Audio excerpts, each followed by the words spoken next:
Taking off fast lane, no coasting. We are here, y'all, and we good, and we good. Let's get it understood. We good, we good. Everything is going to be all right. That's my word. Daily to daily, daily go get a Mism show on this Saturday, and we live and direct. And today on the Daily Go Get a Mism show, we are talking about when you are living rent-free inside of somebody's head, or somebody is living rent-free inside of your head. So we're talking about obsession today. Have you ever known somebody who is always talking about somebody who ain't talking about them? They always mentioning somebody who probably isn't mentioning them. They always find a way to criticize, to diss, to keep somebody's name in their mouth. That doesn't seem to be caring about nothing that they're doing.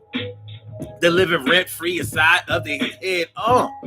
Now, this could be a situation where you broke up with somebody, or you were rejected by somebody, or you're really in love with somebody who isn't in love with you, and that's really the problem when you come through. So we talking about that this morning. Living rent-free inside of somebody's head. Living rent-free inside of somebody's head. You know, we got examples. We got many samples and examples. Everything is going to be okay. It's ample word. What's going on, Shelly? Always shine bright. What's going on, Shelly? Always shine bright. It's good to see you here, without a doubt. And Queen Monica Davis. Queen Monica. What's going on, Queen Monica? Good to see me, some you. Carol Chamberlain. Mi favorita. Thanks for coming through. Yes. Cherry, Dana Dane. It's Cinderella, Dana Dane. What's going on, man? T. Carey Wright, morning, noon, and night. Good to see me, some you. And Charlene Curry. Charlene Curry. Monica Davis says, no vacancy. I'm shining. Wait a minute, no vacancy. And shining lights. I hear that. Shelly always shine bright says, I mean my own stock. Wait. I mean my own stock in my ex's head. Hey, it could really be that way. You know, and sometimes you'll know that you're living rent-free inside of somebody's head because somebody who knows you will come along and tell you. They'd be like, listen, man, I don't know what happened between you and such, but they be talking about you. I mean, every chance they get, they always talk about. Now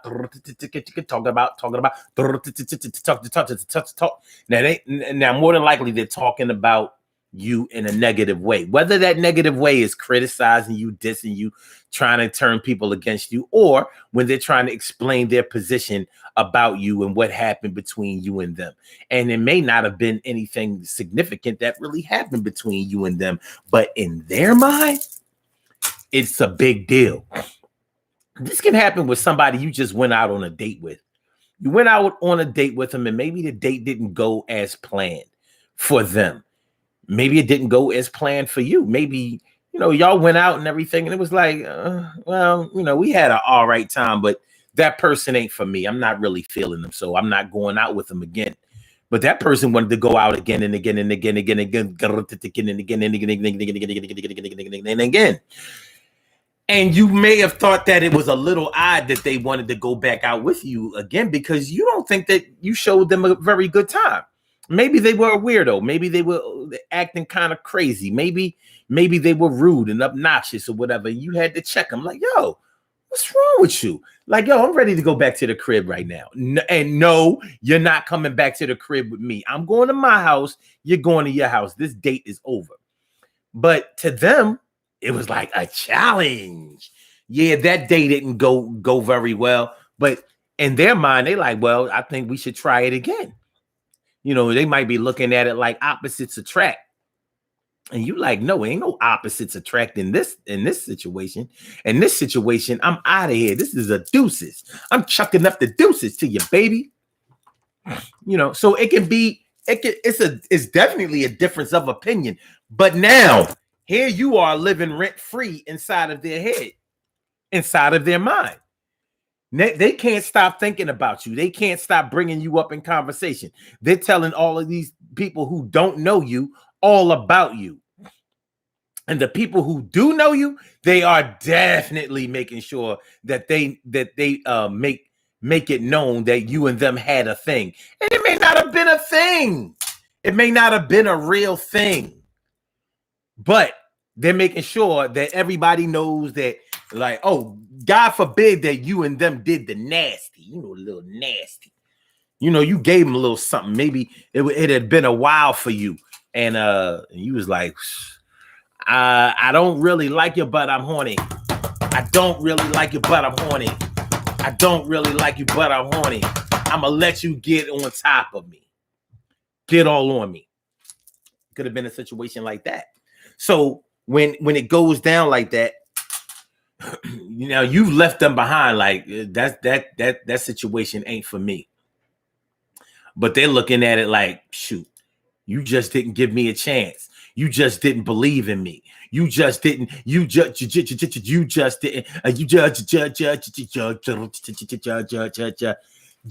didn't see it my way. So, like Shelly Always Shine Bright says, she's stuck. Oh, you meant stuck. I'm stuck in my ex's head. Yeah, it's like that sometimes. Not everybody takes a breakup with a grain of salt. Not everybody takes a breakup easily. And when it's a situation where you may want to break up with somebody, but somebody doesn't want to break up with you, it can make the situation very, very tough because you're moving on. You're doing what you have to do and what you want to do, and they're still stuck with you. So in their mind, you just cast them aside and treated them like chopped liver. Meanwhile, you're like, we ain't even have nothing. I ain't fuck with you like that. And I don't know if you fucked with me like that. I don't know how, because we didn't really. It was only a short thing, but not to them. And now you are living rent-free inside of their mind. They find out where you've been, who you've been with, who you're talking to, who you may have interest in, who may have interest in you. Don't let social media come into the situation, because they might get like on some stalkerish type behavior. Whereas if you don't have them blocked on your page or something like that, they may be going to everybody of the opposite sex or the same sex if you're gay and finding out who's liking your photos, who's commenting on your stuff, who's showing you some attention, some love, who's accommodating you. And they're going to those people, be like, well, that's my man, or that's my woman, or whatever the case may be. Or we just broke up and I don't know what's going on with you and them, but we're not it can get bad. But you're living rent-free inside of their mind, inside of their heads, because you're not doing any of these things. So it can be a bad situation. Let's get it popping, y'all. It's the Daily Go Get It Mism Show. Let's do it. Urban Therapy with Sun 752, and this your daily, the Daily Go Get It Mism Show. We do this every single day, every day it rains, every day it rains. And the DG will do the same. We break it down, baby. Every day it rains, and the DG will do the same.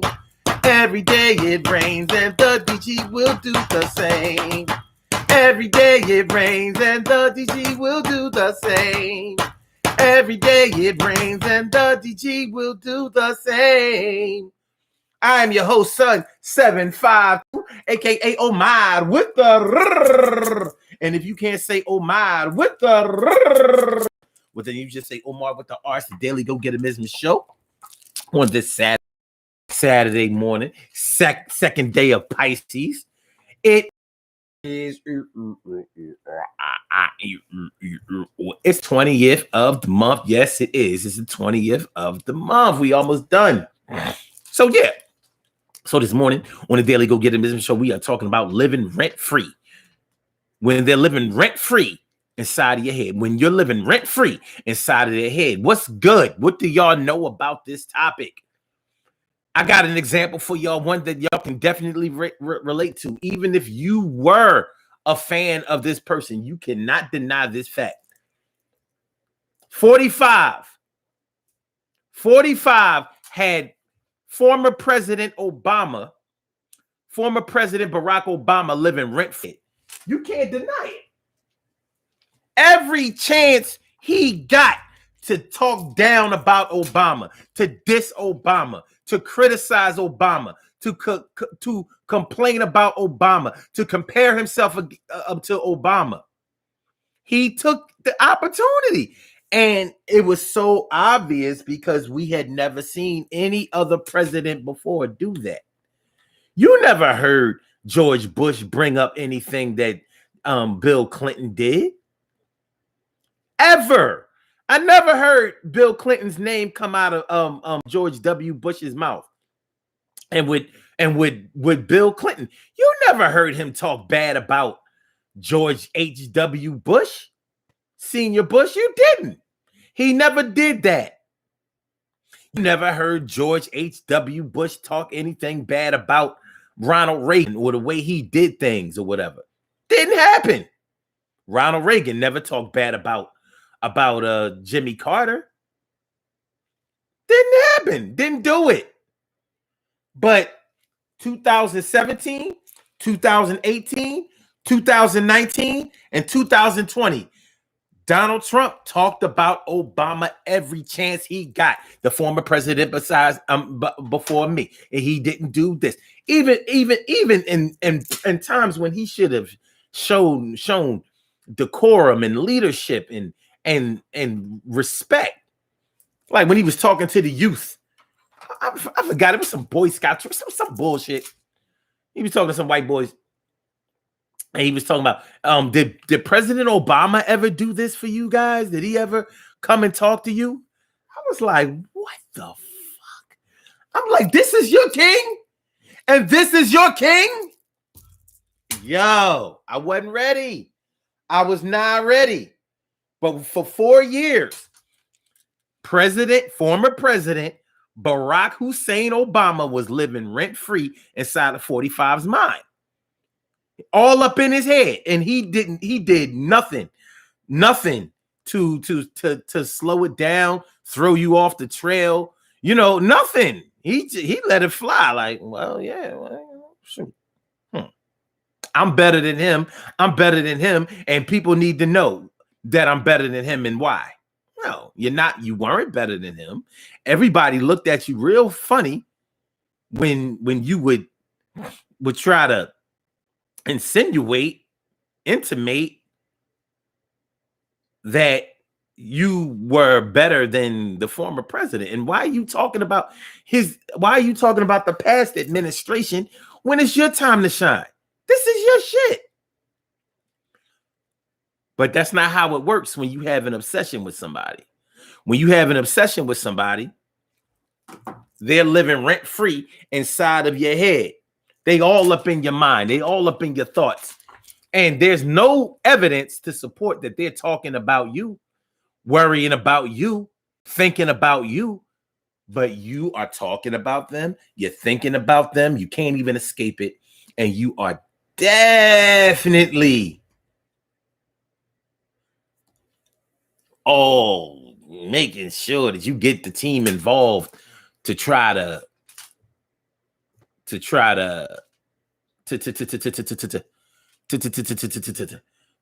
bring them down or to try to bring some type of attention to you in their situation. Okay.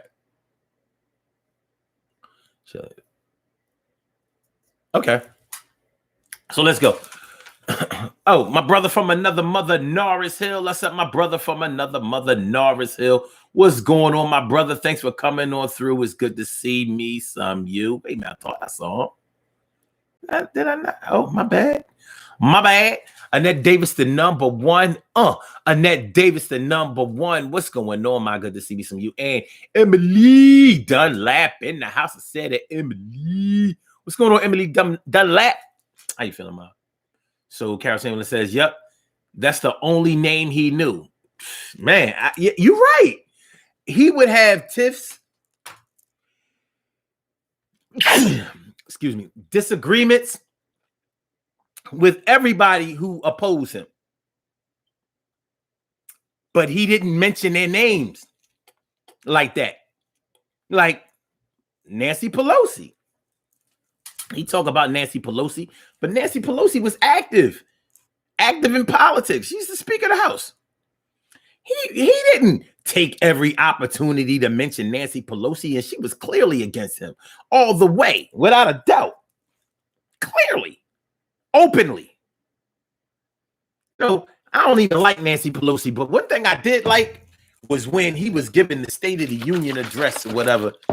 And remember, she was in back of him tearing up all her speech or whatever. She was like, oh, I can't fucking believe this shit. I ain't saying this bullshit. Look, he brought the unprofessionalism out of people. He brought them out. Brought it out. Like, I can't be professional around this bullshit. Am I lying? Carol Chamberlain says, sounds like they're stalkers. Yeah, it can involve stalkerish behavior.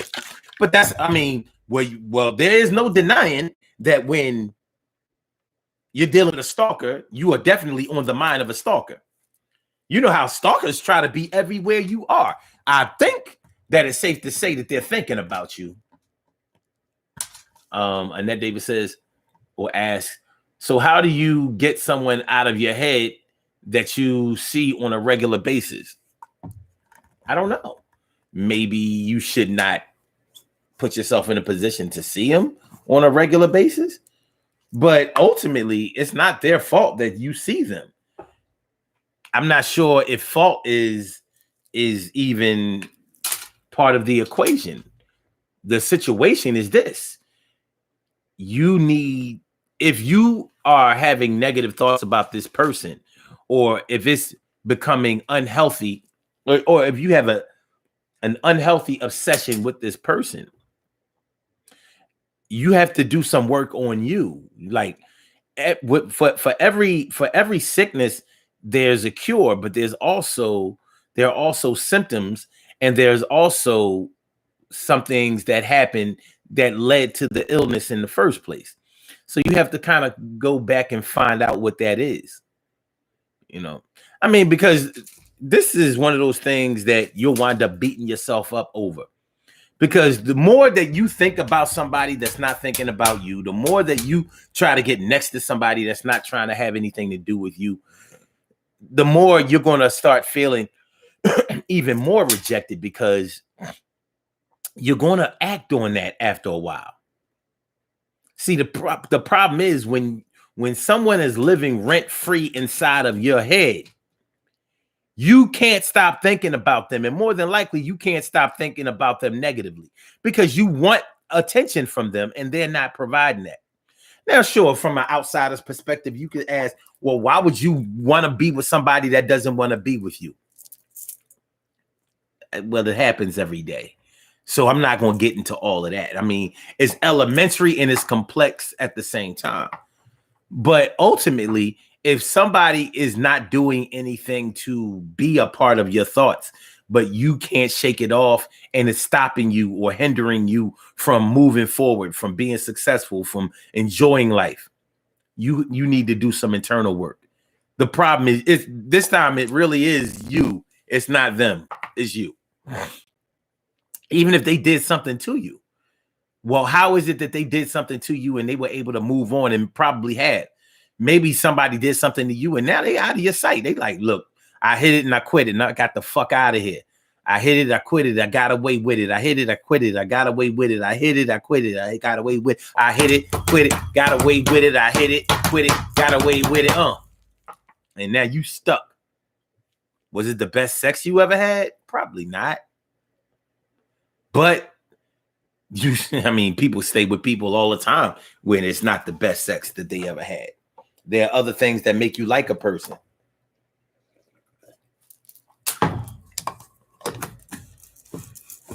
There are other things about a person that may really turn you on. But when we're talking about your mental health, your mental stability, your emotional health and well-being, it always comes down to you. You got to find a way. You have to find a way to shake this shit off. Now, I'm talking to Talking to somebody about it, that helps. It helps. I didn't say it cures, but it's a start. It's a lot better than, keeping this person all in your thoughts and you're keeping it a secret at the same time. So you're beating yourself up about it. Like, why the fuck am I going through this? I'm so weak. I'm so stupid. I'm so dumb. I'm just worthless. Of course he don't want to be with nobody like me. Of course she don't want to be with nobody like me. I'm fucking stupid. And when somebody's living rent free inside of your head, it's like you start putting them on a pedestal, like they're great and you're nothing. And they're not great. And you're not nothing. But that's the way negativity works. Everybody has this great thing and I have nothing. Well, that's not true. But you're not giving yourself a chance. You're not giving yourself anything. Let me see. It says 45 always did the unprecedented. Yeah, he did. You can't show what you don't know. Okay. oh, you talking about the decorum and all? Yeah. Says newsflash, he still does. Yeah, he'll never get over President Obama. And back in the day, John F. Kennedy was living rent free inside of Richard Nixon's head. He had an obsession with JFK. And it was almost the same thing with the Obama thing, because JFK was all popular. And Nixon was thinking, like, this motherfucker ain't done shit. He ain't do. Why did everybody love him? He was president only for a couple of years before he got killed, and he didn't do shit. He didn't change any policies. He got us into this stupid ass war. All he did was go around fucking everybody, that he could get his hands on, making it public, and that's the way Nixon felt. JFK got killed in 1963?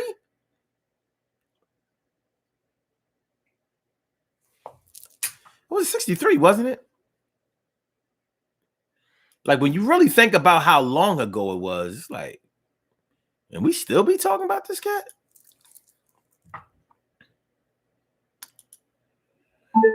What year was JFK assassinated?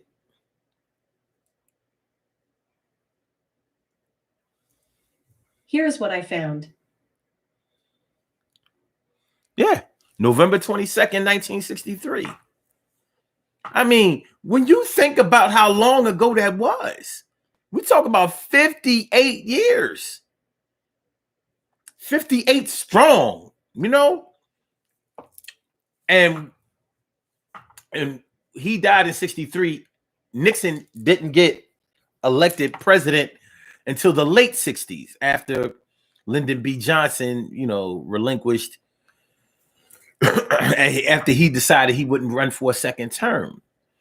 But he was still talking about JFK.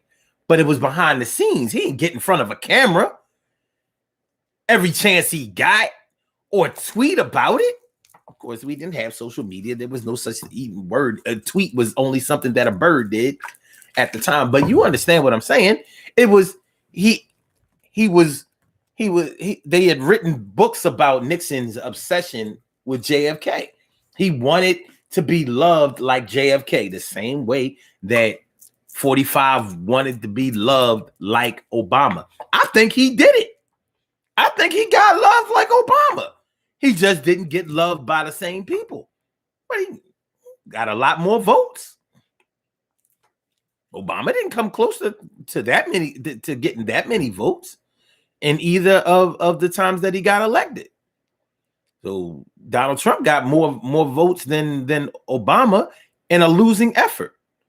But he's not satisfied with that. You know why? Because Obama is living rent-free up inside his head. So his thing is, I have to be better. I have to be better. I have to crush this guy. And the thing is, when somebody is living rent-free inside of your head, it doesn't matter if you beat them. They're living rent-free. It's not like they paid to be on your mind. So beating them at anything is not going to make them go away. You really want to kill them. But you may not want to actually physically kill them. But in your mind, you want them dead. It's like the ugliest, nastiest form of jealousy. You know how jealousy is. Jealousy is when somebody has something that you want, and you not only want to have what they have, but you want them to not have anymore what they had. And you want to be the one to take it from them. Like, you like Cinderella Dana Dane. So, we've got fresh gear and you've got rags.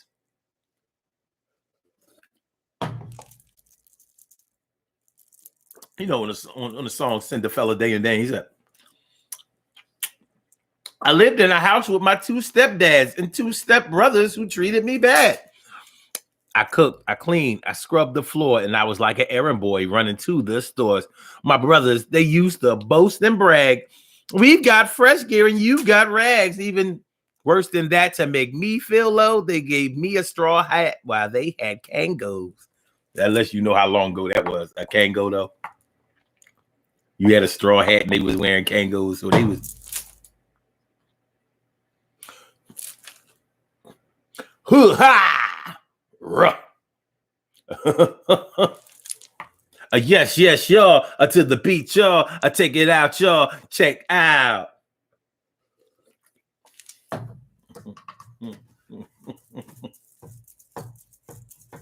But yeah, living rent free, baby. All up in your head.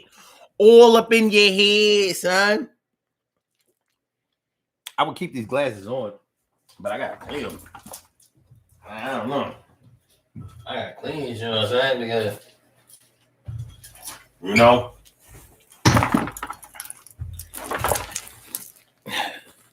like, even if I can't see, I need to clearly not be able to see.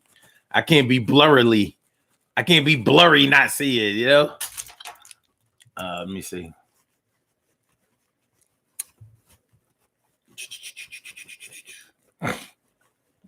Okay. I sneezed. Said bless you. Appreciate that. I don't remember. Did I sneeze? Okay. Carol James said, and then he clapped her hands. I laughed so hard.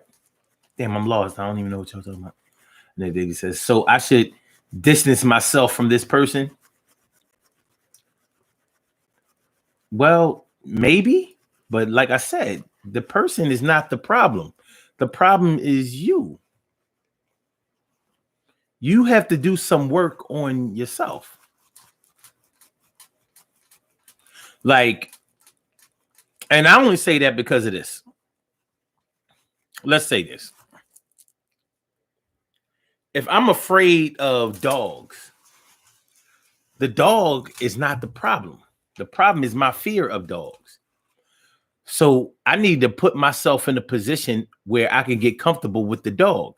If the dogs aren't attacking me, now it'd be a different thing if if every time I went around dogs, they was trying to bite me, eat me, and mess me up. But that's not the case. There's something inside of me that's making me afraid of these dogs. It could be something that happened a long time ago. Maybe I got bit by a dog and I never got over it. So now the fear of dogs is living rent-free inside of my mind. I need to get myself to the point where dogs can be around, and as long as they're not paying me no mind, I'm not paying them no mind either. And even if they are paying me any mind, as long as they're not invading my space or touching me, you know, if I don't like dogs, it shouldn't be a problem. So the problem is not the dog. The problem is you. You have to do some work with you. Because if being out of sight meant that someone was out of mind, we wouldn't have a show called Living Rent Free Inside Somebody's Head.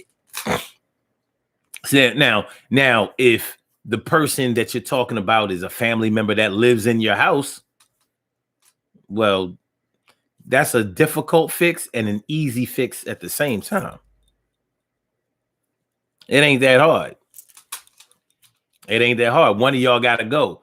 But even when one of y'all goes, whatever they did to you is not gonna be solved by you not physically having your eyes on them. So you got to do some. I mean, listen. I always encourage people to get professional help,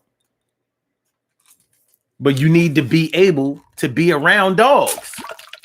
If dogs are going to be around you, you can't be freaking out every time you see a dog. This ain't the time, and everybody ain't going to deal with your freaking out.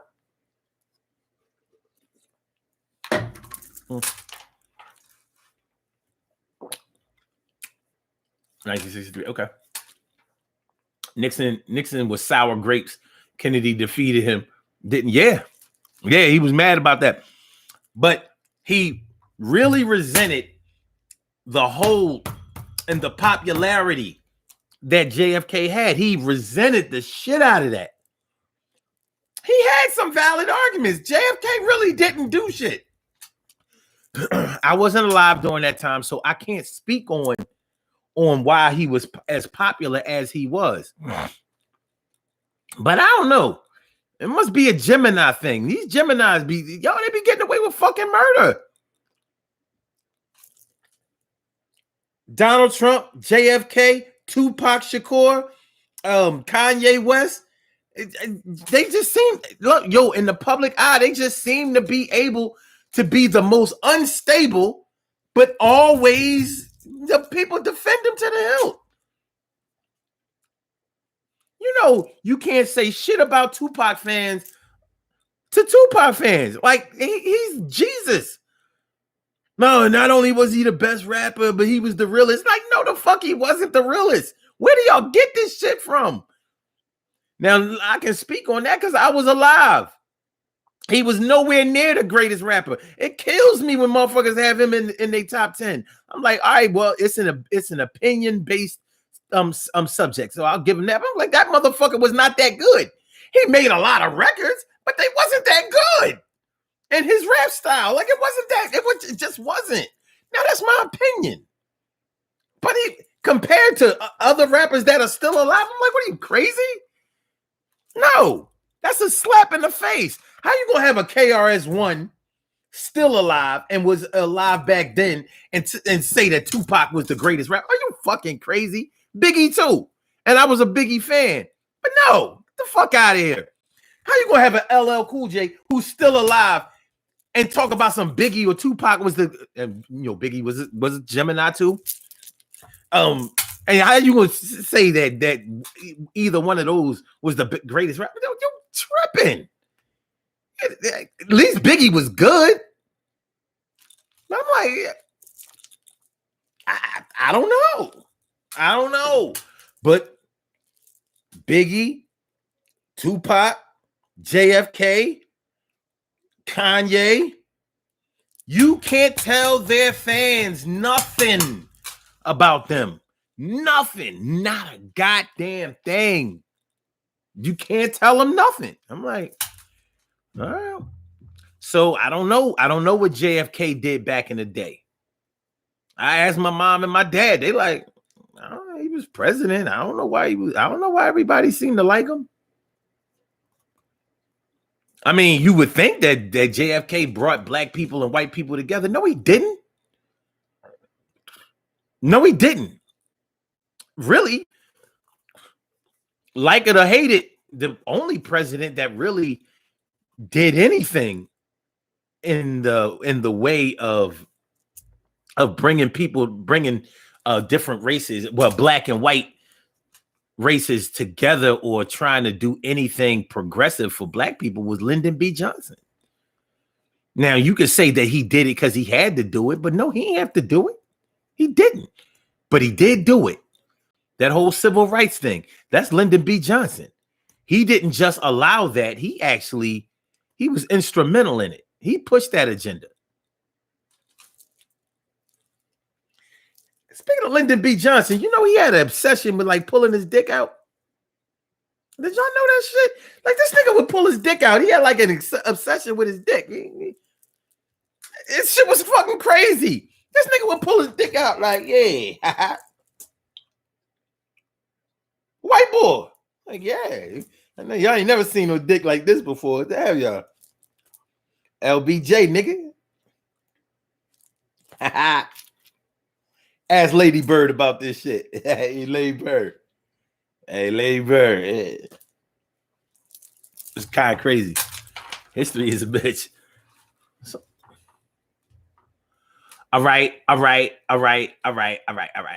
My brother Ansel Jones is all up in the house. Let's go to my brother Ansel Jones. And Norris Hill is in the house. I don't know if I don't know, man. I don't know. You tell me. Did I miss you? Were you there? I could have Cherry says, don't talk about Tupac. Man, I say whatever I want to about Tupac. I mean, he was a problem. And I don't mean that in a good way or like in a challenging way or like, yo, couldn't nobody get with Tupac? Anybody could out-rap Tupac. No, rhymes wasn't complex. They ain't do nothing. Man, stop the madness. Out of here.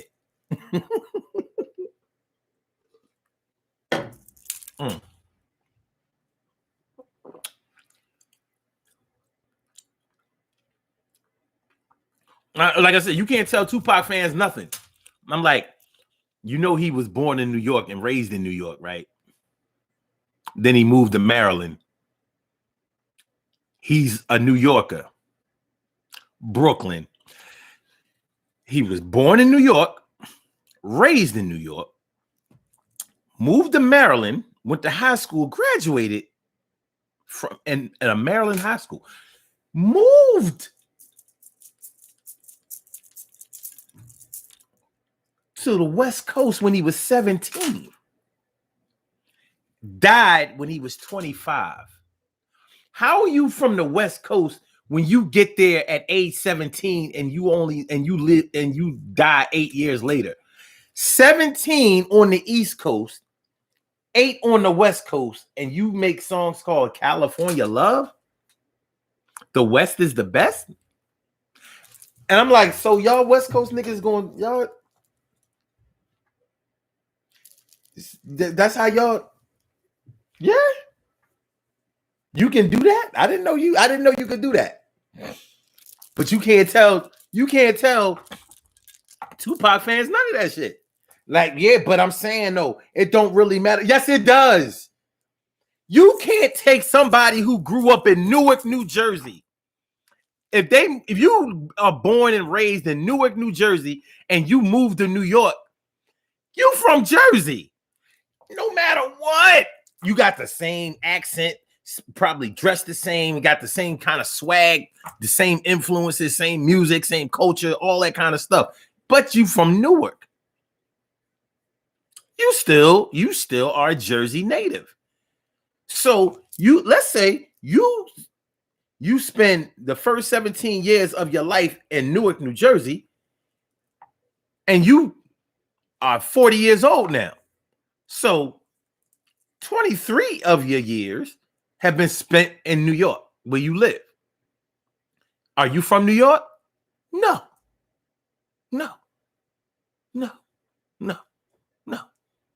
I was born and raised in Germantown. For 29 years of my life, lived in Germantown.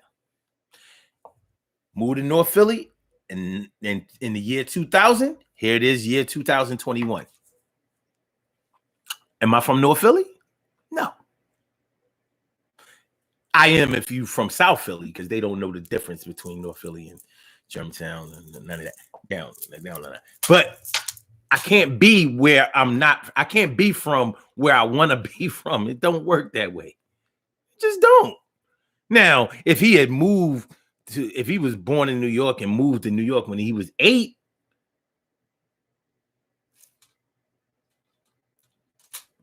he moved to the West Coast when he was 8, I'm like, okay, you know what? I can accept that. You had more of your formative years over here on the West Coast.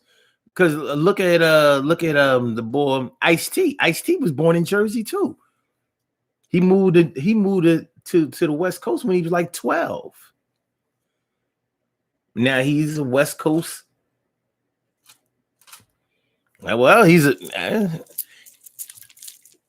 was 12 when he moved to the. He looked like he from the West Coast. He talked like he from the West Coast. What's up, Lonely E? I'm sorry, Lovely E. How you feeling, Ma? My girl Erica. Good to see me some you. But yeah, anyway, living rent free in somebody's head. Living rent free. Somebody ain't think about you, but you think about them. They ain't think about you, but you think about them. You can't get them out of your mind. You can't shine no day, no hour, no time, because they all up in your thoughts and you out there straight wild caught like a salmon fish. Not that China shit. Yo, no farm raised, yo, salmon shit. Not that China shit. Not farm raised. You ain't no tilapia. They caught you out there and you're wild, but you can't stop thinking about them, child. And it's getting really bad for you. They living rent free up in your dome. That's you. Well,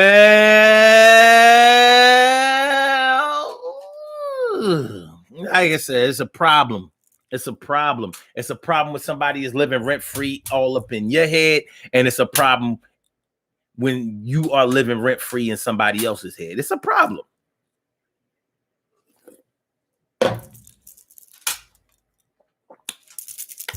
Now, we talked a little bit about what you can try to do if somebody is living rent free all up in your head. Maybe we should talk a little bit about what you can do if you're living rent free up in somebody else's head. You can treat yourself. If somebody is living rent free inside your head, you can treat yourself. You can get help. You can talk about it. You can put it out there. You can ask ask your resources for some type of remedy, some type of treatment. But when you're living rent free inside somebody else's head, that has nothing to do with anything that you have done. So is there anything that you can do to try to help that person to get their mind off of you? This sounds a little tough to me. It sounds a little tough because you might not give a fuck enough to do this. Like, they thinking about me, but shit, I don't want to have nothing to do with the motherfucker. I don't want to have nothing to do with shorty.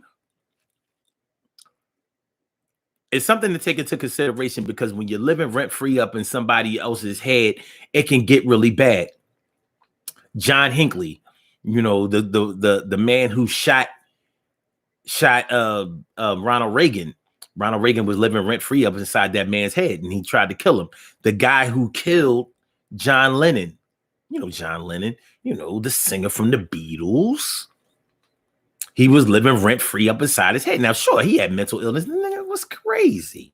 But nonetheless, a lot of times when you're living rent free inside of somebody's head, it can get destructive. It's already negative, but sometimes it can get downright destructive to the point where somebody might murk you. You don't want to get murked by somebody for something that you didn't have nothing to do with. Okay. And it says, why does having someone rent free in your head have to be negative? It doesn't. I wrote that up in the description, but I asked the question, does it always have to be negative? Well, but when you really think about it, if it wasn't negative, so you're saying that you could be living rent free in somebody's head for positive things. Well, let's think about it. What kind of positive things could there be?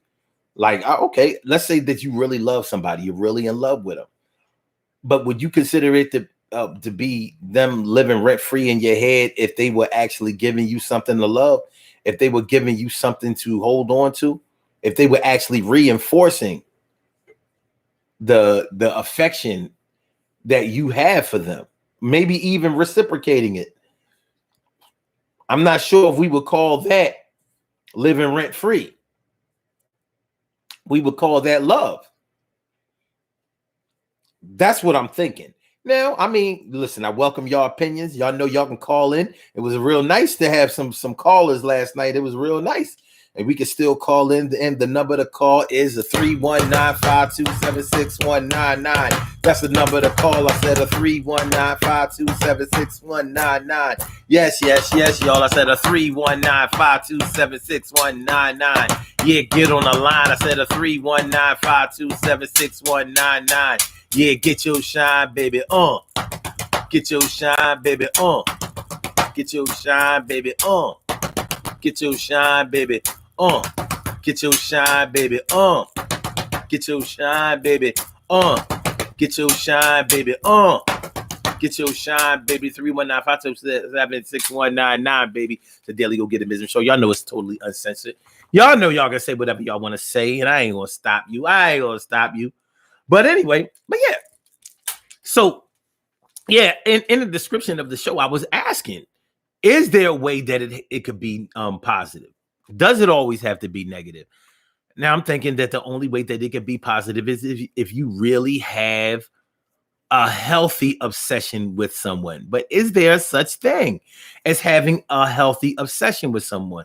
Because even if you consider it to be a healthy obsession, like, I just worry about you and I just want to make sure that you're protected. And I want to make sure that nobody tries to harm you, hurt you, or slander you or whatever. All right, that sounds good. But then parents do that with their children and sometimes their spouses and whatever. And it can turn into an overprotective thing. And there's a very thin line between being overprotective and being obsessive or being nosy or being, just listen, you need to back up off of me. That's what I need you to do. I need you to back up off me. Get up out of here. Step off. So I don't know. Nars asks, Annette, you mean like a crush? I don't know. Like a crush does not necessarily mean that somebody is living rent free up in your head. Doesn't necessarily mean that. It's a crush. Crushes don't last but so long. At least crushes are often crushed by reality. Like, have you ever had a crush on a celebrity? I mean, plenty of people have done it. Maybe you thought Denzel Washington was so this, so that, and then you stood in front of Denzel Washington like, he's not as tall as I thought he was. And you know what? In person, without any makeup, he doesn't look as. He's still handsome, but he's not as handsome. And guess what? He's an asshole. He wasn't very nice. Here I am. I jumped through fiery hoops in order to get the chance to meet this man. And when I met him, I'm like, he was less than regular in his treatment. He treats his fans like suckers or like second-class citizens. So crushes are manageable. But when somebody is living rent-free inside your head, you ain't managing that. Because they haven't done anything to earn that spot, and you're not doing anything in order to eliminate the spot. It's like you're feeding a fire-breathing dragon, and you just feeding them more and more and more and more and more and more. You're gonna tear that ass up.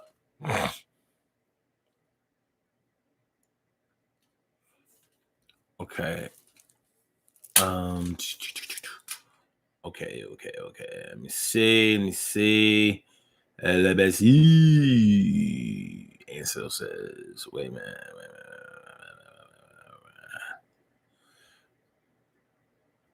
Oh, now, okay. All right. Wait a minute. So, y'all know how my chat works.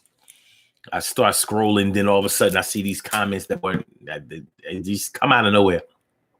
All right.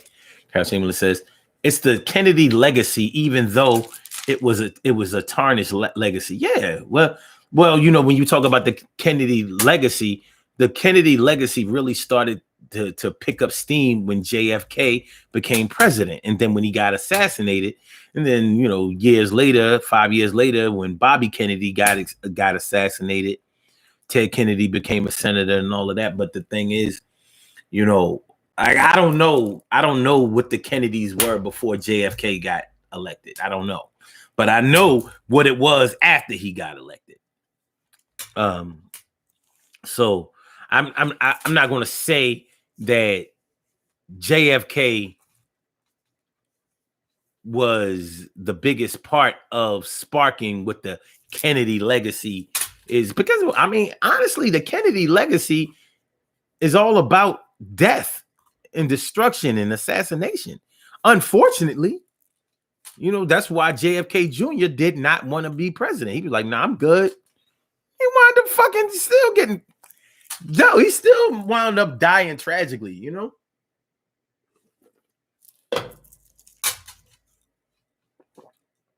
Okay. Stacey Yvette White holding it down for the D all day, every day. Good to see me some you.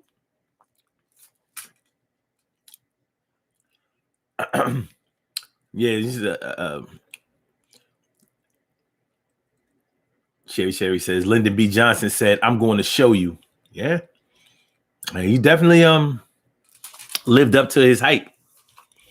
And he, you know, don't get it fucked up. Lyndon B. Johnson wasn't obsessed with no black people. It wasn't like he was like, "Oh no, these niggas deserve a shot." No, it wasn't like that. It was not like that. But he was like, "Well, shit, we have done them dirty. So I mean, we ain't gonna give them everything. The system will still be fucked up, but we gonna give them that. We gonna give these dogs some bones." Okay. Oh, Lyndon. Oh, you talking about him pulling his dick out? Yeah, he did. I mean, he was famous for this shit. I was watching a video on this shit. This shit was crazy. He was known in Washington for pulling his dick out. Like, fuck y'all niggas.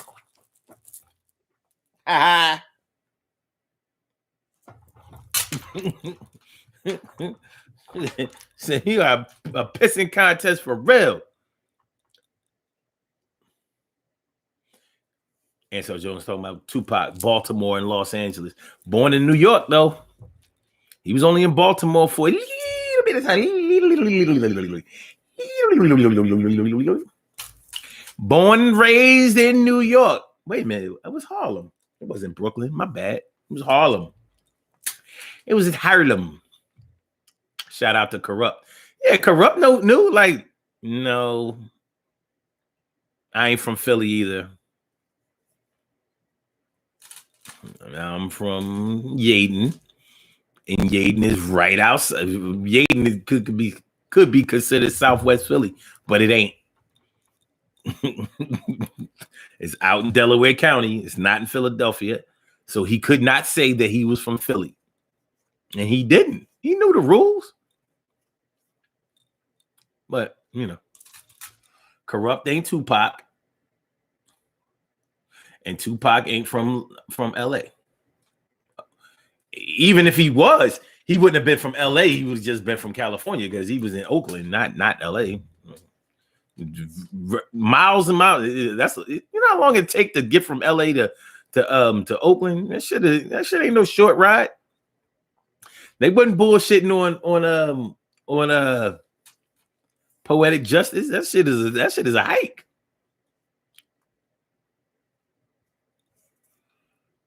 And so Jones says, age 12, your mind has formed a personality. Definitely. What up, Bobby Hill, C-Say, Barbara Hill, C-Say, Bobby. What's going on? Was here sitting, waiting before 11 a.m. and went about my life shaking my head. Okay, I know how it be. Carol says, a friend stopped talking to me, and we have mutual friends. Why is she so obsessed with what I'm doing? Always asking, have you talked to Carol? living rent free. See, that's what I'm talking about. Now let me ask you this, Carol. The mutual friends that y'all had, are y'all at the same functions? Because I'm thinking that y'all must not be at the same functions. So you out of her sight, but you not out of her mind. Because if y'all were at the same functions together, then they wouldn't have to ask your friends, how's Carol doing? But you know what happens sometimes, Carol? You have a falling out with somebody and they know they dead wrong and they want to fix it, but they can't fix it either because you won't allow them to fix it because they did you so dirty, you ain't fucking with them no more and they got to deal with that shit. Or because they won't fix it because they just aren't the type of person that knows how to fix anything. They break shit. They don't know how to fix shit. They break shit more by trying to fix it. All right, well, listen, I know what I did was fucked up, but I ain't mean to do it. It starts off like that, like, all right, well, at least you admitted fault. Be like, well, I ain't really saying it was my fault because the only reason I did it was because you did this. If you wouldn't have did that, then I'm saying, but I'm willing to put all that behind. No, motherfucker, no. See, now you done made it worse. Fuck you. Fuck your apology. Fuck your motivation for calling me, showing up here, whatever. Get the fuck away from me. If I mug this shit out your punk, get the fuck out of here. That's how some people are. They don't know how to fix problems. They only know how to make problems worse and worse because their head is all fucked up. It's no wonder that you're living rent-free inside of their head. They ain't got a right head yet. They might be the type of person that thinks that they can fix things on their own. And you ain't built for that. Nigga, you're crazy. Yeah, you are crazy. And that's why you're thinking about me all the goddamn time. I done went and bought a new gun, just in case you try to pull a John Lennon on me or Ronald Reagan or some shit.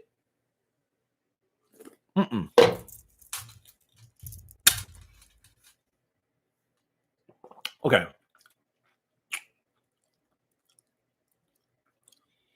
And then David says, I think I'm going to take your advice, Omar. Thank you. You're welcome.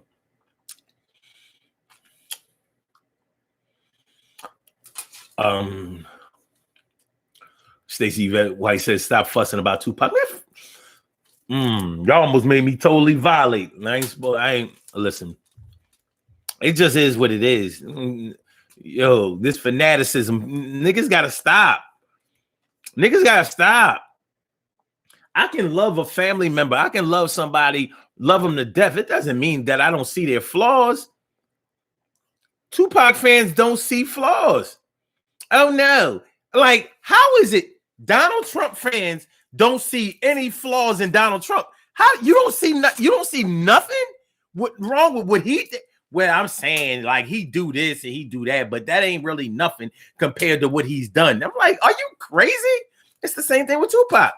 Tupac didn't start the East Coast, West Coast battle. That was the media.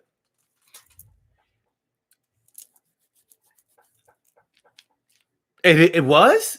Well, how come I hear Tupac's voice on it? Well, he was in the media, but he made records about it.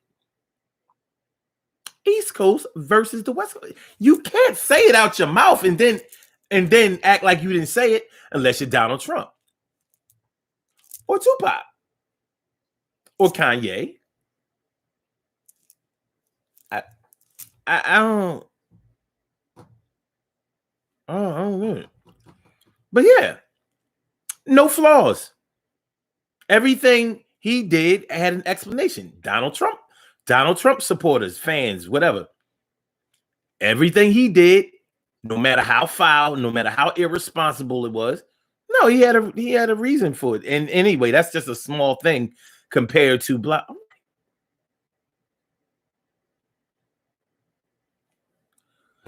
Excuse me. I don't know. I don't know. 45 also let the Clintons live rent free, especially Hillary. Yeah, but he beat Hillary. He did. he beat Hillary. And it wasn't Hillary that he wanted to beat. But at the same time, he gave Hillary money. He gave Bill Clinton money. He financed their campaign. He donated. So it's not the same thing.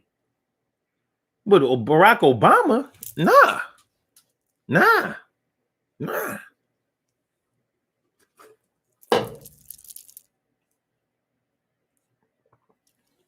Barack Obama lived rent-free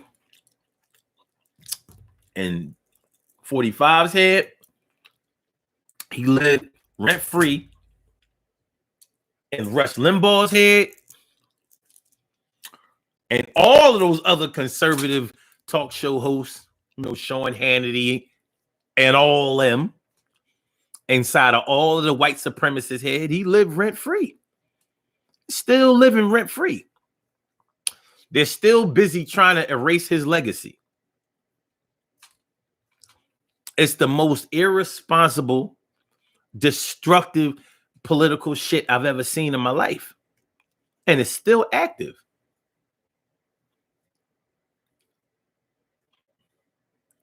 Barbara Hill CC says, thank you for clarifying. I don't have anyone living rent-free in my head based on your explanation. Well, good. Good. Of course, my explanation is not the only explanation. I'm not speaking the gospel here. You know what I mean? I'm not speaking the gospel. I'm just giving some examples. Carol Chamberlain says, bootleggers and not a clean family. Wait a minute. Oh, bootleggers. Oh, you talking about the Kennedys. Bootleggers and not a clean family. They hid a daughter with disabilities from public and wanted to portray the perfect family. The Kennedys? Perfect? Okay. All right.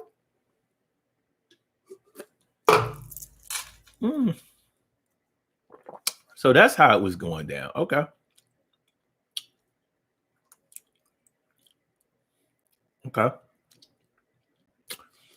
All right. No. Okay. And then it says, LA to Oakland, 6-hour drive. Definitely. Yeah. And well, you want to see the sights, you'll do it. But if you do this shit up the PCH, the Pacific Coast Highway, 10 hours. Easy. 10. California, big as shit.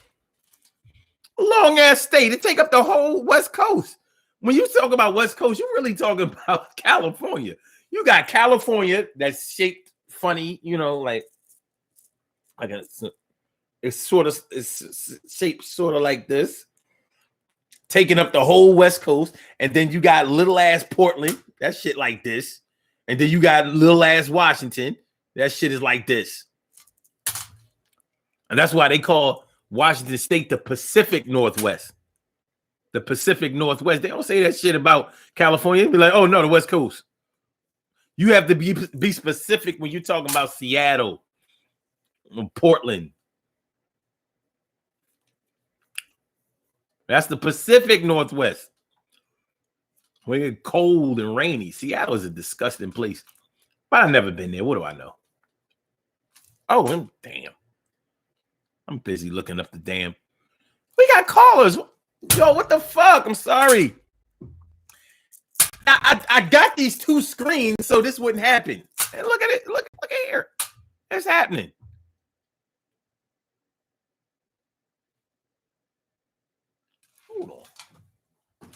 Hold on. Before I take y'all calls, I gotta see. Wait a minute. I gotta see something real quick.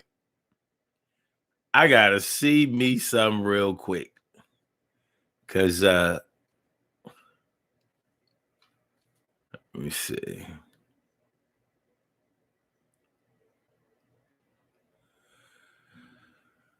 Hold on. Okay, we good. I was about to be tripping. All right. Caller with the last numbers 1584. Thank you for holding. Sorry I didn't see you earlier. Welcome to the Daily Go Get 'Emism show.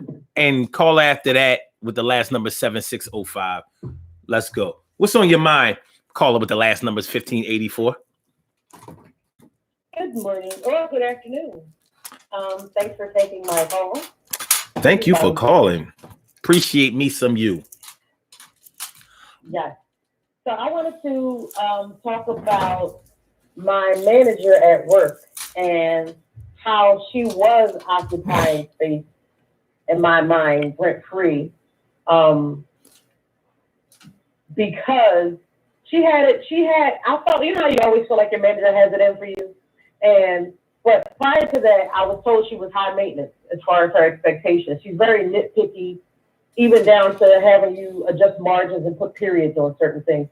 So I was warned about her prior to taking the role, and that made me be able to stomach her for, I was like, I understand that's how she is. Mm-hmm. But then the pandemic happened, and then she started to kind of turn it up a little bit. And then I was already annoyed and everything with everything that's happening in the world. So then it was kind of harder for me to deal with that. Mm-hmm. And then recently, I don't know what she was going through, or maybe it was me, but like now it was at fever pitch. And I started to lose sleep. And then I just kind of spazzed out when I was talking to two of our coworkers. I went on this rant and I was just like using all kinds of expletives and everything describing the manager. Then I had to realize, like, wait a minute, I'm talking to coworkers. And that is never a good thing, regardless of whether they were sisters or not. You know that. Because they were agreeing with everything that I was saying. They know everything that I'm saying is the truth, that she was in the wrong for so many things. But when it came time to, when we were all in our team forum, they never said anything. Right. They would never stand up. And I wasn't the one that was up there cheerleading and rah-rahing for the team, because I know better than that too. But then she still found a way. You know what I'm saying? So What I realized is, whatever she was out of the office, she had to begrudgingly count on me to do something for her that put me in the line's eye, like the eyesight of her manager and her manager's manager. Okay. You know what I'm saying? So Of course now I'm a shine. You know what I'm saying? So when she came back and, they give kudos around there and people like, oh, great job, blah, blah, blah, it went so well and da, da, da. And next thing you know, here she is on me about the smallest ish. And I knew it wasn't me. You know what I mean? And so I was just like, I'm not going to deal with this anymore. And what I started to do is refocus my energies on getting yet another certification or something else, and then moving out of that group, because I'm almost 50, she's almost 60, she's not going to change, and I shouldn't have to. You know what I'm saying? So I'm just like, remove myself from that situation. So she was living rent free in my head. I don't think she was. So, and you don't think so? Because I was just about to ask you, is that what you meant? Because maybe I, got it all mixed up and discombobulated or whatever. Go ahead. See, the reason that I say that I don't think that she was living rent free inside of your head, because she was actually and actively doing things in order for you to think about her. You know what I'm saying? Like when somebody is living rent free inside of your head, they're not doing anything. It's all on you. You have given them the green light to live inside of your head. That's why it's rent free. Like, I ain't gotta pay nothing. I ain't gotta do nothing. I ain't gotta say nothing. I paid all of my rent way before I got in your head. Now I'm in there. I don't even come home there. I don't sleep there. You know what I mean? I don't eat there. I don't have no TV. None of my clothes are there. You know what I'm saying? I can just go there. I can just go there whenever I want to. Yeah, there's a difference between, being on somebody's mind and living rent free. You're talking about a situation where you were being pressed to perform by somebody that you didn't think had your best interest at heart, somebody who was competing with you openly, somebody that may have been slandering you, somebody that could have had devastating consequences to your financial situation and your reputation and your emotional health. So no, that's not rent free. She was paying. She was paying big rent. Big rent. Yes. So when you and I start talking, hold on. I wanted to come. Hold on. Plus, another person in. Hold on. Plus, you have proof that she was thinking about you. When somebody is living rent free, they ain't, from the evidence shows that they ain't worried about you. They ain't asking about you.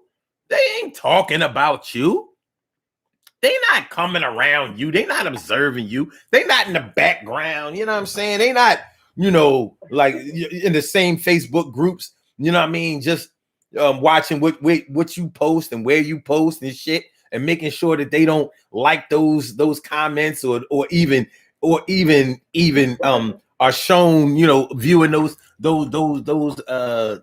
statuses and things. Nah. Yeah. No, that's not.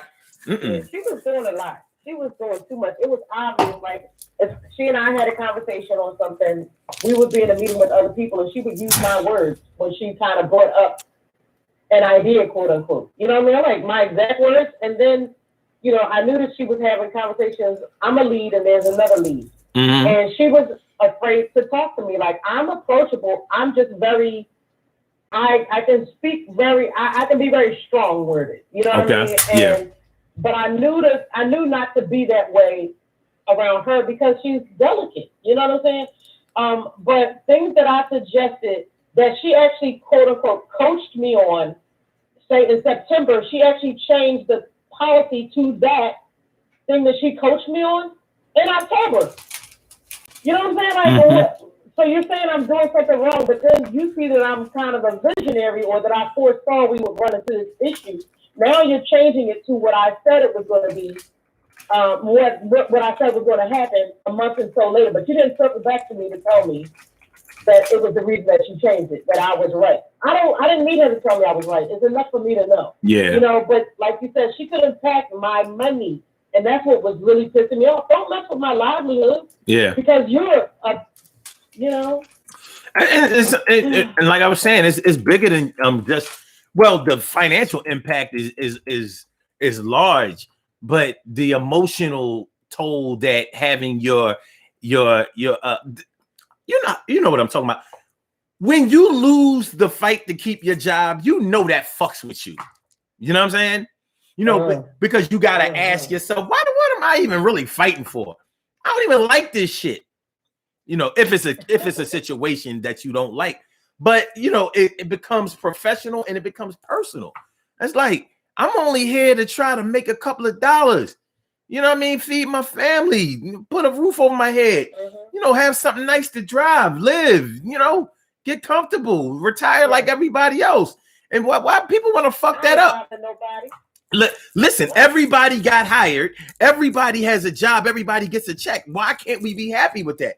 You get to asking yourself those questions, and you realize that in corporate, it does not fucking work that way. Nobody is satisfied with what they have or with what somebody else has. Nobody. And that's just the way it is. It's a rat race, and they don't call it that shit for nothing. It really is fortified with whole rodent rats. You know what I'm saying? But yeah, so yeah, that's not rent free though. She was paying big rent. Okay. You know what I mean? She cornering sweets up in your head. You know what I'm saying? Fuck out of here. This shit ain't. Look, that's the last rent high rent district that I can think of. You said I'm old school as shit. You said. Linwood Gardens too, but yeah. Linwood Gardens, yeah. But yeah, nah. That's not rent free. It's rent free when, like I said, like I was talking about in the beginning of the show. Let's say you went out with a brother.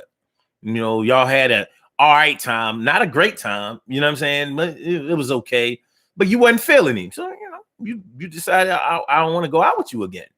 Now, that's whether you express that or not or whatever, but the evidence was shown every time he tried to make a date with you. You're like, like, I'm not really feeling this situation or whatever. And, he couldn't accept that. So now, this brother is still calling, he's still texting, he's still, he'll talk to anybody out there, any and everybody out there that will listen to him about you. He catches up with people that like mutual friends, contacts, and things like that. He always has something to say about you. Like you're like, what the fuck?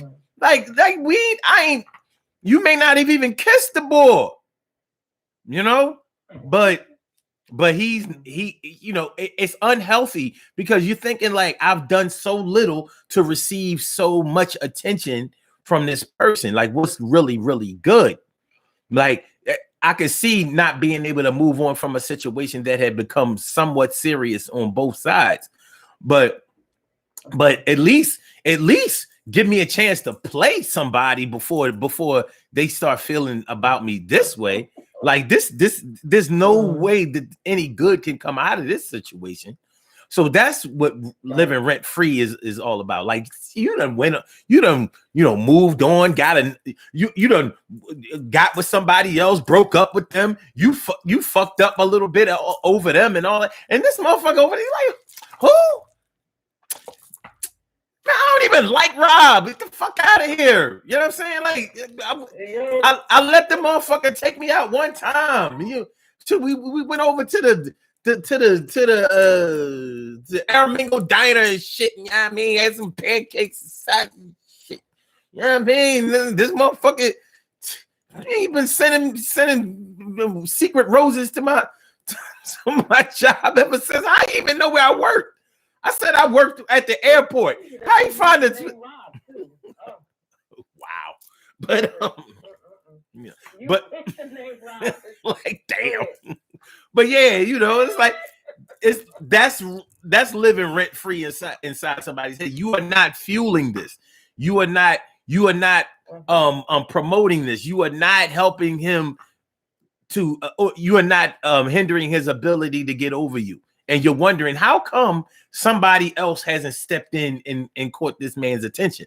It might be to the point where after you get wind of this man's behavior or whatever, this person's behavior, you actually try to find somebody to hook up with him. Like, well, he got a couple of dollars. You know what I mean? He generous. He ain't ugly. I just don't like him for me. So, yeah. When somebody is living rent free in your head, it's a different animal. It's a whole different movement. This has nothing to do with anything that you're doing. It may not even have anything to do with anything that you've done. It's a wrap. It's just you stuck with this motherfucker that you didn't buy.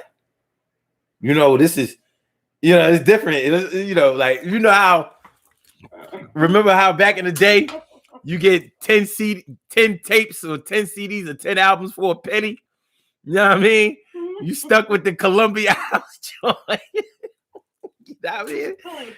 Right? You know what I'm saying? That's why record companies now is like, yo, you had to pay that penny plus shipping and handling. You know what I'm saying? And now it's like, yeah, so you owe them. That's a situation that you actually cater to, or you actually were instrumental in creating. But no, this is not that. This is somebody that has you scratching your head about like why, like what's going on. What's going on? You may not even care enough about that person to go and ask them because you don't want it to get no worse. Like if I go there, then they going they going to try to start talking to me about trying to get back to a place where we never were, that kind of shit. So yeah, right. An ex of yours can definitely live rent free inside your head because they may be an actual ex, like they moved on, like they done got married, had a baby, you know what I mean, got their family started, and you in the background like Glenn Close in in Fatal Attraction. Yeah. What was that song called? Yeah, Fatal Attraction. Yeah, you know what I mean? Like you ready to burn, you boil rabbits and shit. Like, yo, you gotta chill. You gotta chill. So, but yeah, that's different. That's different. They're living rent free inside your head when they are not active.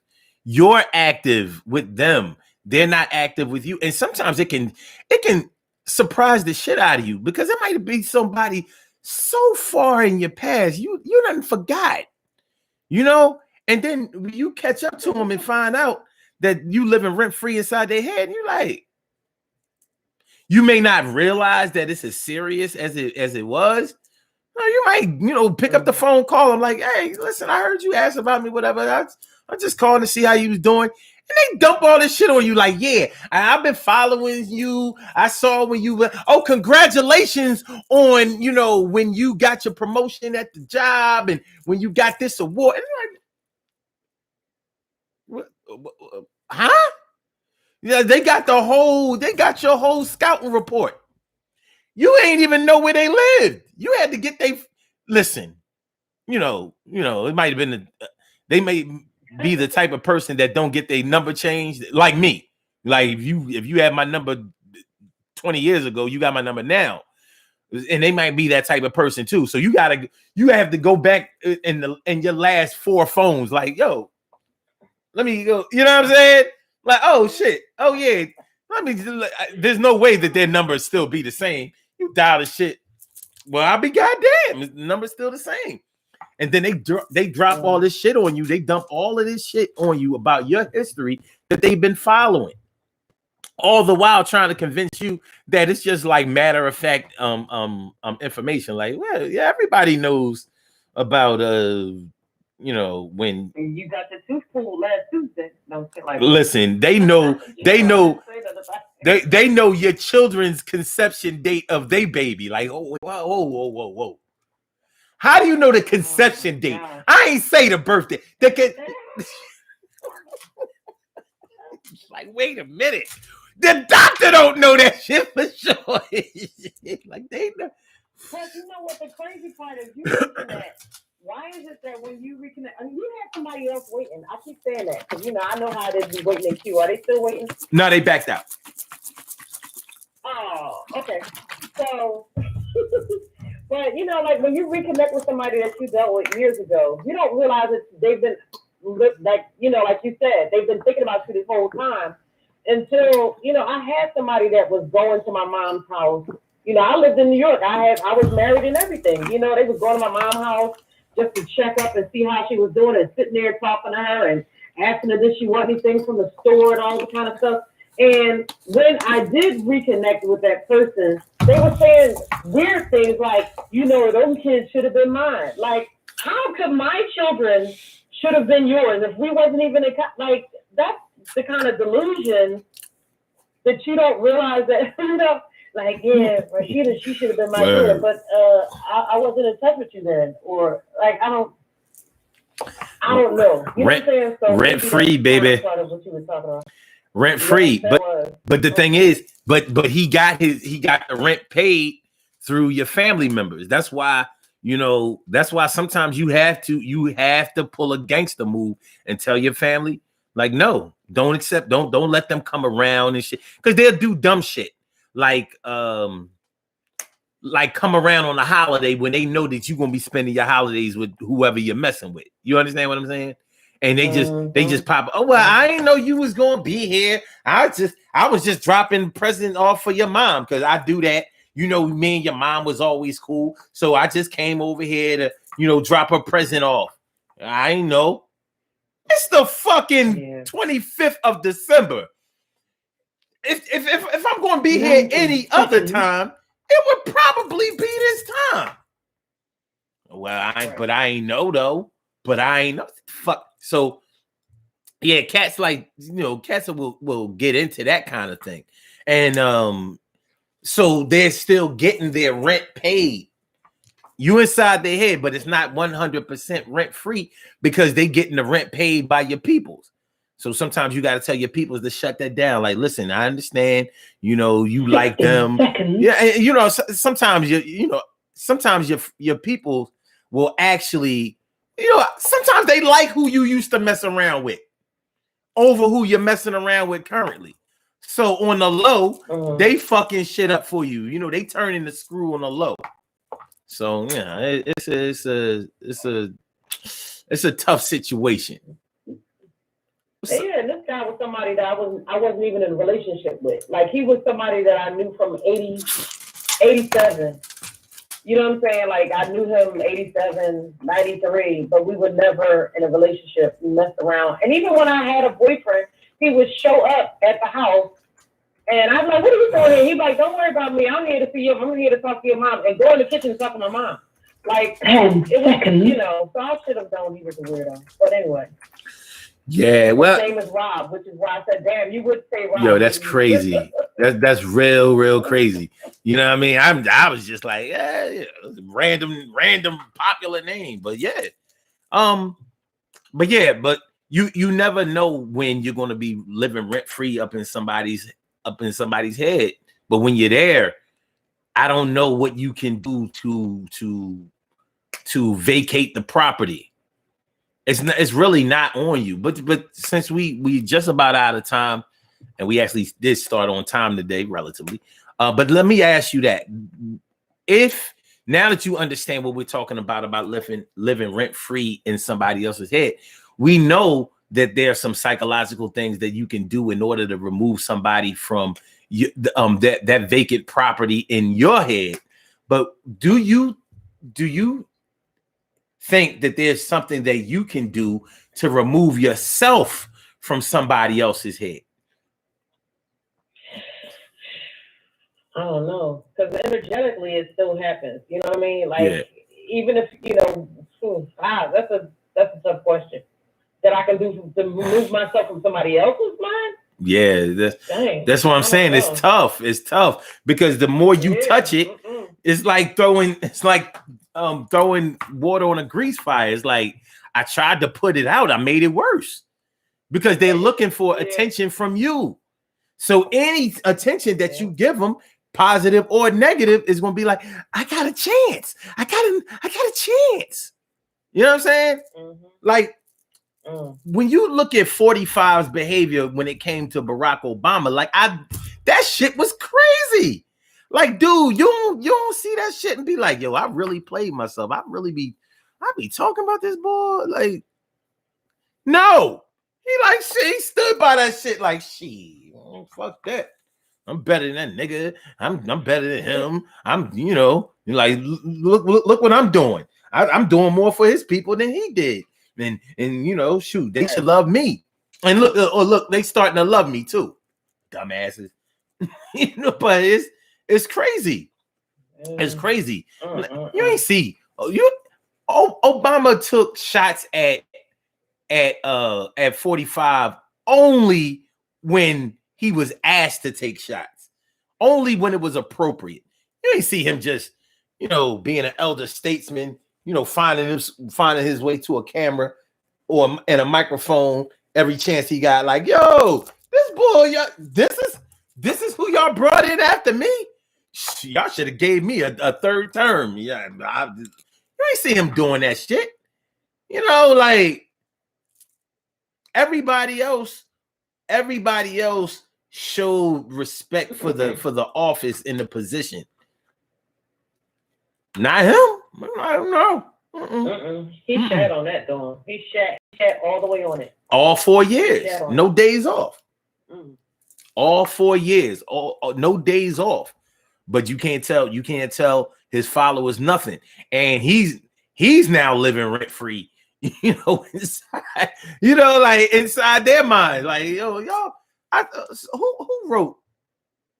Oh, Annette wrote that. They're saying that he's gonna be president on March 4th. Who knew? Hold on. Oh, we have a caller.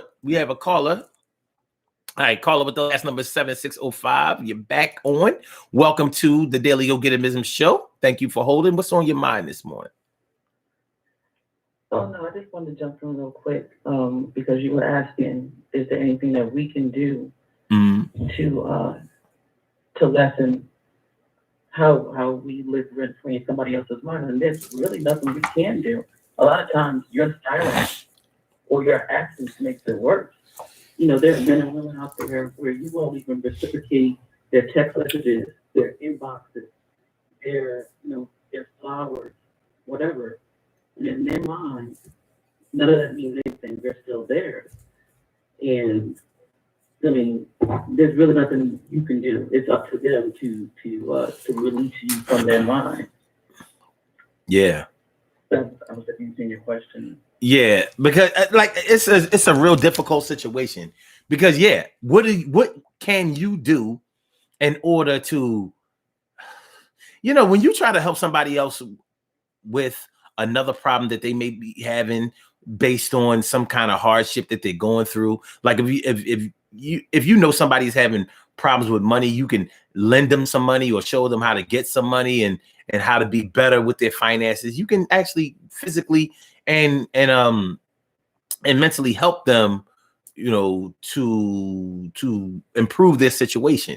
If somebody has broken up with somebody and they're really down in the dumps and they got the doldrums and it's just a bad situation and a bad emotional time period for them, you can coach them through it. You can give them somebody to talk to. You can show them how to concentrate on more positive things, give them hobbies and concentrate on things and show them how to concentrate on things that they're good at and things that they can improve on and things that will heighten or increase their self-esteem, things like that. You can help them. But when it's you, how are you going to show somebody how to increase their self-esteem? Like, what are you going to say? Like, don't worry about me. I ain't shit. And plus, you tell them that I ain't really all that and blah, blah, blah. But yeah, but I love you and I'll accept you the way you are. Like, no, that's not what we trying to do. What we trying to do is we trying to get you off of me because it's me. It's not you. You're all right. It's me. Yeah, but I'll still accept you. I've actually tried that. That doesn't work. Yeah, it ain't gonna work. All that does is they say, wow, this person really cares about me. And they'll say, this is why I love you. Because you're a good person, you're always trying to help people. So it'll just backfire. I've tried helping. I've tried, like with advice. I've tried being a friend. I've tried silence. I've tried philosophy. Yeah. When somebody decides that you are in their head and it's comfortable for them, they will leave you there until they are ready, period. So there's really nothing you can do. Word. Except, whatever makes you most comfortable while they sort through whatever they need to. Personally, I think if you allow somebody to live rent free inside of your head, you're giving them, that's a certain sense of power that you're giving them. Yeah. That they may or may not even deserve to have. They don't even want that power. Like the reason that they're rent free is because they don't give a shit about you. They're not giving you any fuel. They're not paying rent. They're not financing this mission in any type of way. This is all on you. And that's what makes it so difficult. That's what makes it so sad. They are living rent free because they are not doing anything to deserve this position in your head that they had. They've been moved on. And whatever they're doing, you don't even know if they've moved on because they're not giving you the information. You running around chasing behind them, trying to see if they're thinking about you or if they're doing anything with somebody else. They're not making themselves available for you or to you. You are, but you got them all up in your head. Like, yeah, I'm almost back with them. I'm always, like 45 would say about the coronavirus. We're rounding the turn, rounding the corner, rounding the turn. Niggas dying and getting sick of this motherfucker, man.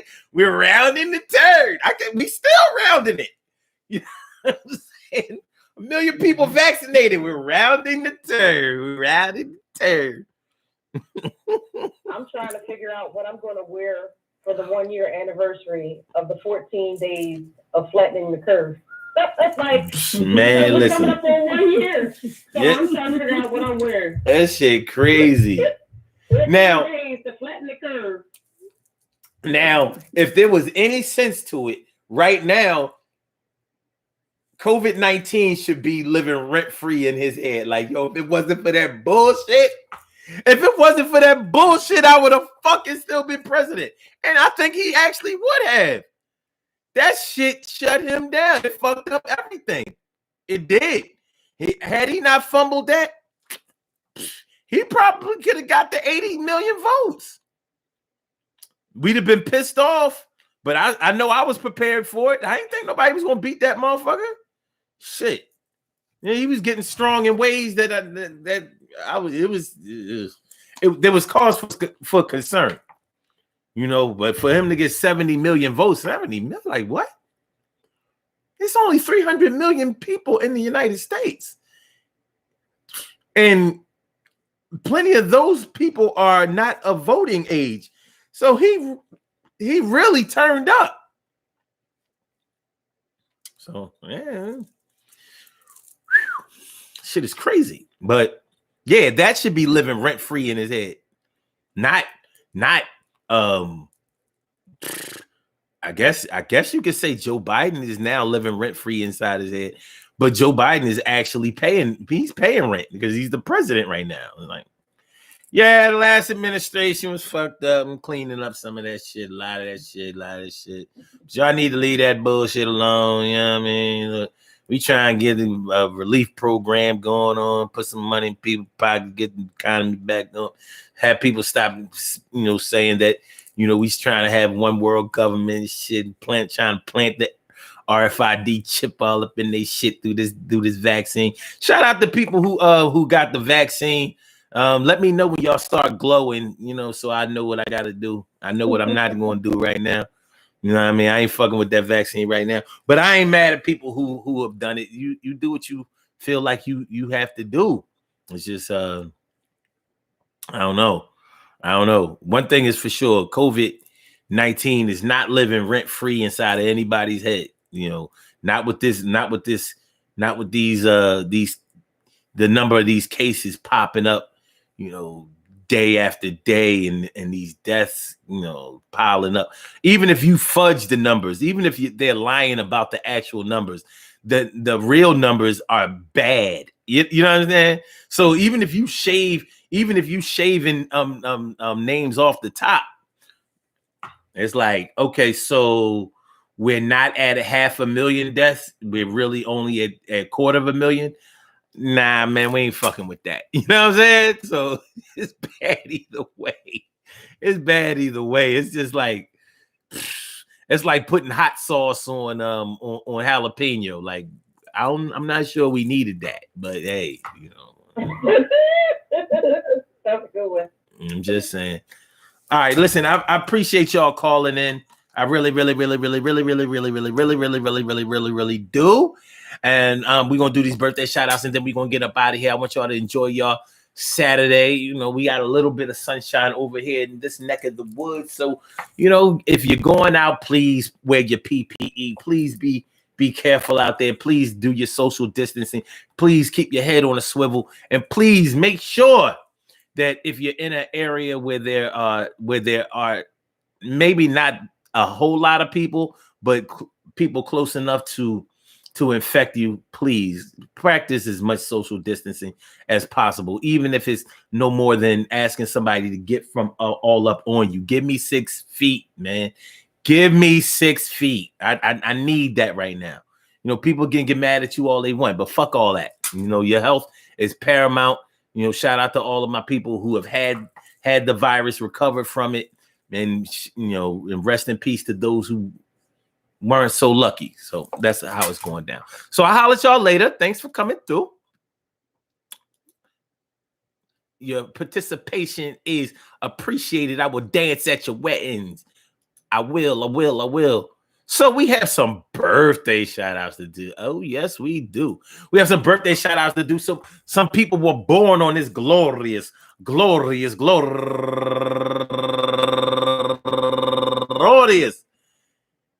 February 20th, and they deserve to be acknowledged. So let's go about our business of acknowledging them and making them feel special because they are special, because they are special, because they are S-P-E-C-I-A. They get the R-E-S-P-E-C-T. They are S-P-E-C-I-A. They get the R-E-S-P-E-C-T. They are S-P-E-C-I-A. They get the R-E-S-P-E-C-T.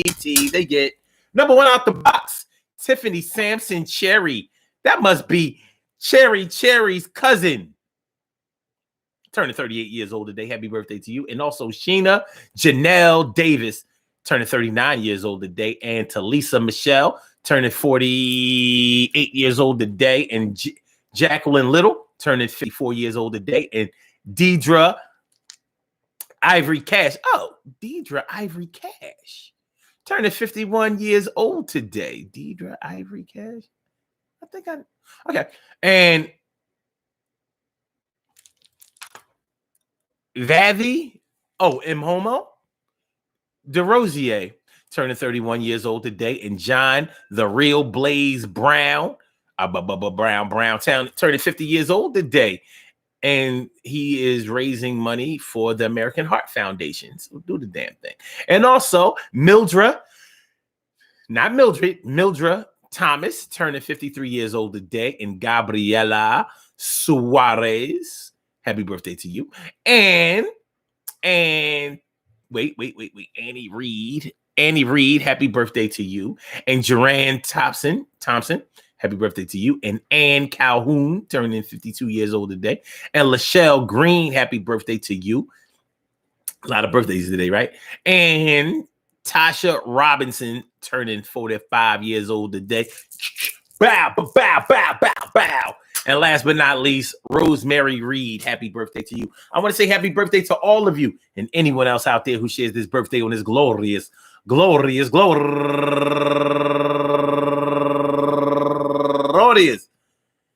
February 20th, anywhere out there in the world, worldwide, internationally, and universally. All of y'all go ahead and turn up. But don't turn up too loud. Just turn up loud enough so everybody can hear you. Rock out, rock on and do the damn, the rock out, rock on and do the damn, rock out, rock on and do the damn thing. You do your thing, y'all. Represent the queens and kings. You do your thing, y'all. Represent the queens and kings.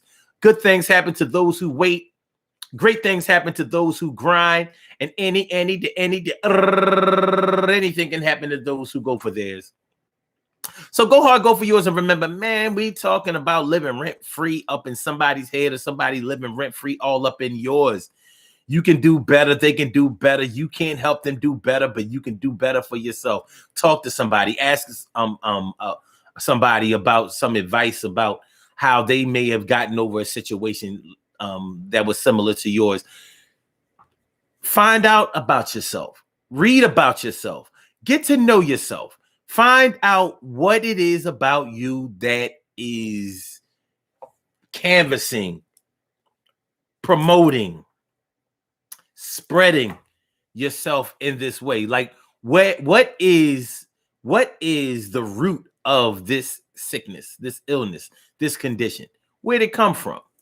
Where does it come from? Does it come from a place of hurt, rejection? Does it come from a place of neglect? Does it come from a place of misunderstanding? Does it come from a place of negativity? Wherever it comes from, we need to go back there and maybe see if we can fix it from where it came from, or at least be able to identify the source so we can know what to present to somebody who is a professional that can help us.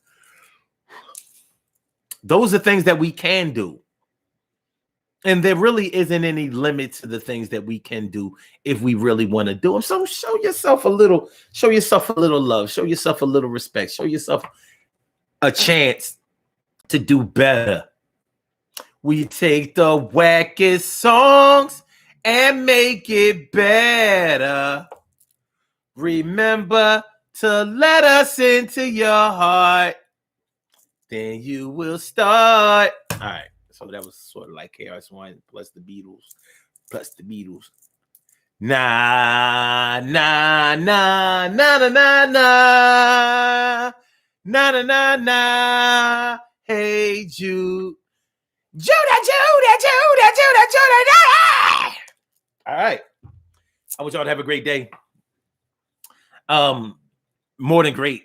Make it spectacular. Make it exactly how you would draw it up for somebody else if you were trying to give them a great day, but do it for yourself. Do it for them. Do it for y'all. Do it to death. See y'all tomorrow for another Urban Therapy with Sun show. That's how we do it on Sundays. Let me see what we're going to be talking about tomorrow. Hold on, y'all. I'm going to tell y'all what we're going to be talking about tomorrow on the Urban Therapy with Sun show. Hold on. I got it. Oh, shit. You know, I'm thinking that maybe emotional health is living rent-free inside my head. Because tomorrow's show, are y'all ready for this? We're going to be talking about applying the emotional gauze. Applying the emotional gauze. Gauze.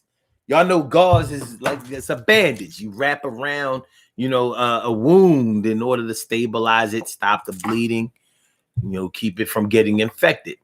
Well, when you are hurt emotionally, you need something. You need to stop the bleeding. You need to keep it from getting worse through infection. And you need to be able to fix it, repair it. So we're going to talk about applying the emotional gauze. What are some of the things that you can do? What are some of the solutions to your sadness, to your hurt, to your despair? Applying the emotional gauze on the Urban Therapy with Sun show. See y'all tomorrow at 11 o'clock. Oh, peace to all my day ones, my everydays, and my brand news. I love y'all to death, resuscitate y'all, and love y'all back to life. I forgot to tell y'all, make sure y'all hit the like button. Make sure that y'all share the show, and make sure that y'all subscribe to the channel if you haven't subscribed to the channel yet. It is the Daily Go Getimism. I'm gonna holler back. Let me get Blog Talk on up out of here. Thank you